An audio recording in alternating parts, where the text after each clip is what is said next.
Sven. A co jsi dostala? Ukaž. Co to je? A kdo je Olaf? Olaf, tohle. A kdo to je? Olaf se jmenuje. A to je Sop? Ne, to je Sněhulák. Kaša, co máš ještě jedno? A líbí se ti? Jo. A z čeho je Sněhulák? Ze sněhu. Jo.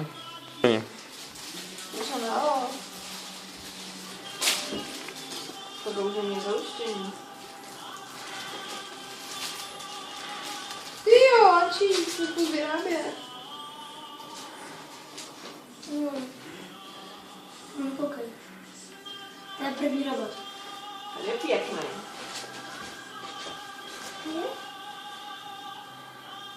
Koho je tohle? Krásný. Ukáž, to asi tvoje, ne? Tohle. Anička. Mami, a nezvěděl ten Ježíšek. My jsme se nejvíc líbí ten Olaf. No, jsi zvonil, než pozoroval, že ho slyšíme. A když jsme spolu slyšeli, tak pořád zvonil. A pořád jsme si nebyli jistý. A ještě jsme tu nebyli. Tohle je super šteteček, protože krásně odděluje ty řasy. Jak jsi to poznala? No to já musím dělat ten šteteček právě.